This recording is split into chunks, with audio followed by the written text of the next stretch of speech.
Coming to you from the ReachMD studios, this is COVID-19 on the front lines. I'm Dr. John Russell. Welcome to Social Distancing, 1918 Influenza, A Tale of Two Cities. So today we're going to talk about social distancing, the 1918 influenza epidemic, A Tale of Two Cities.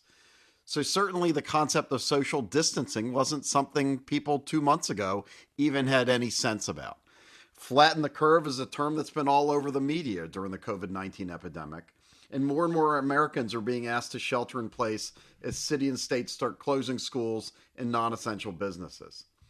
But what's the history behind this? Well, let's look back at influenza.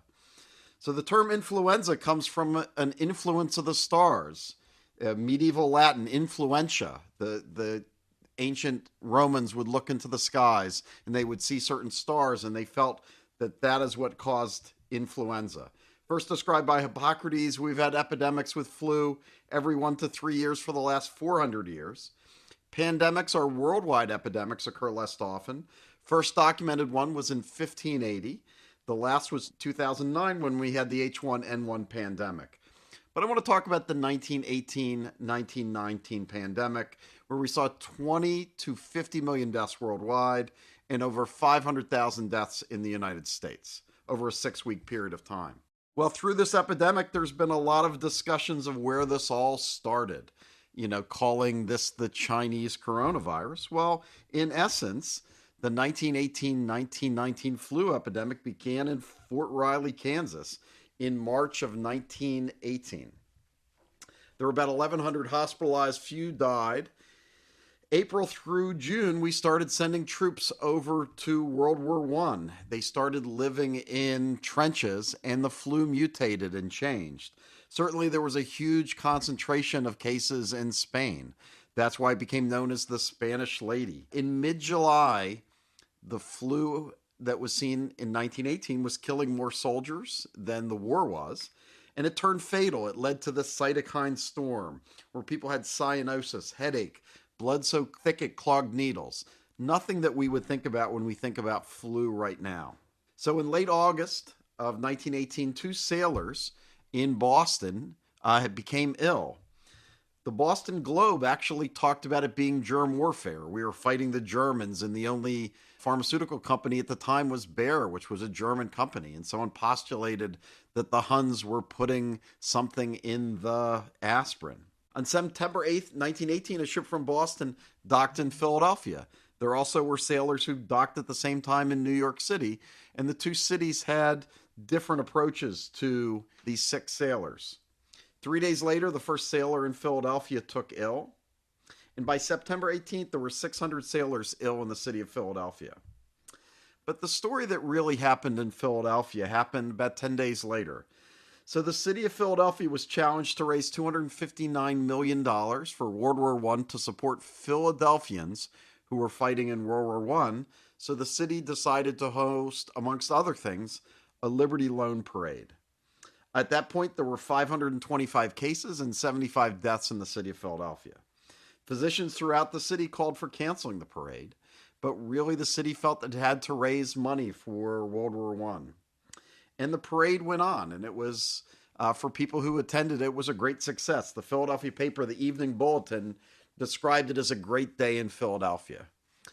But if you look in that edition of the Bulletin and you look further back in the paper, it also described the death of a 30-year-old Philadelphia policeman and 118 new cases that day before the parade was held.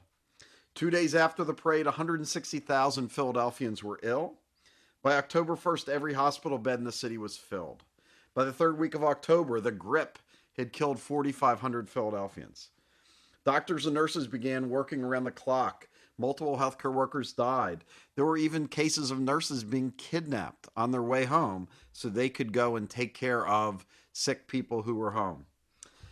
So local Philadelphians called for quarantine, but the health commissioner, Dr. Cruzen, declined. So we look at that flu epidemic. 2/3 of the deaths were folks under 39 years of age.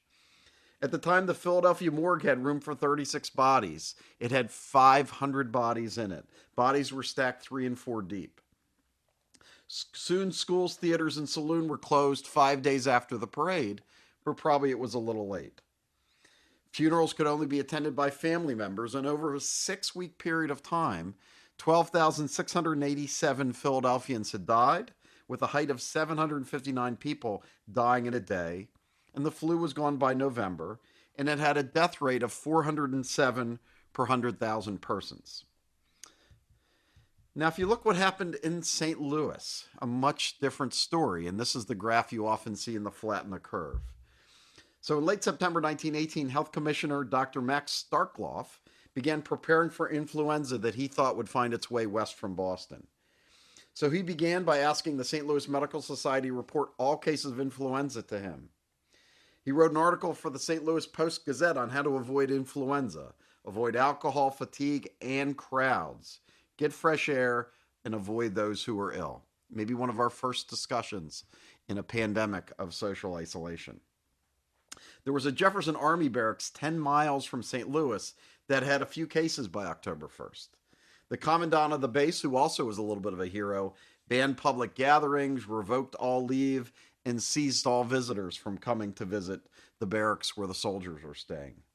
Within a few days, those 40 cases had ballooned to 500 sick soldiers. The hold on visitors did not include everyone. A local congressman from Missouri, Jacob Meeker, visited October 9th and died of influenza 7 days later. On October 5th, the city of St. Louis saw its first case in a family with 7 ill patients.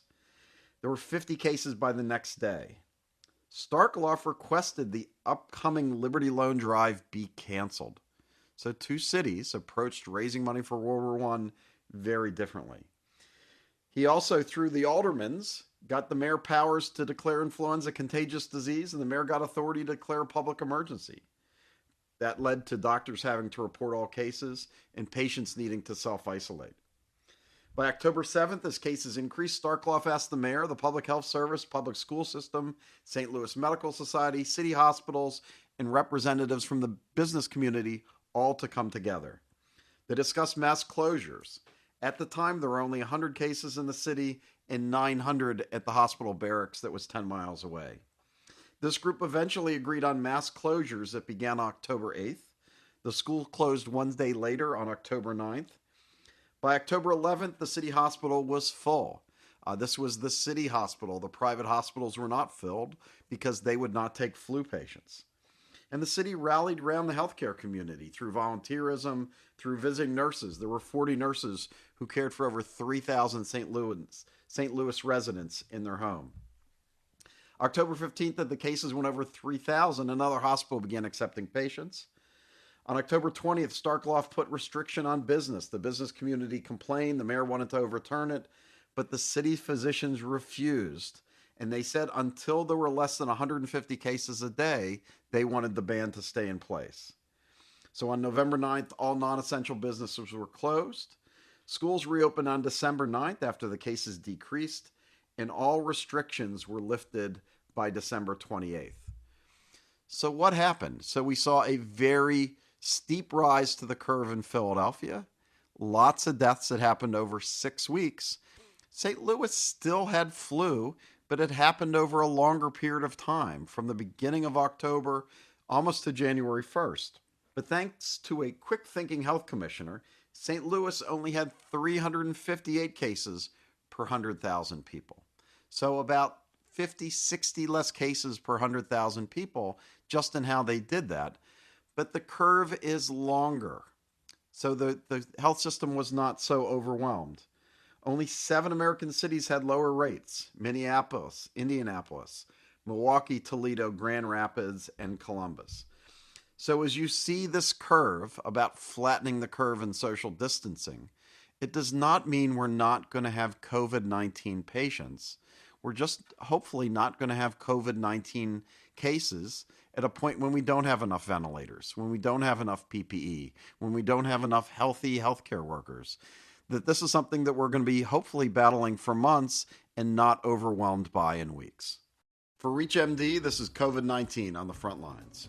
For continuing access to this and other episodes, and to add your perspectives towards the fight against this global pandemic, visit us at reachmd.com and become part of the knowledge. Thanks for listening.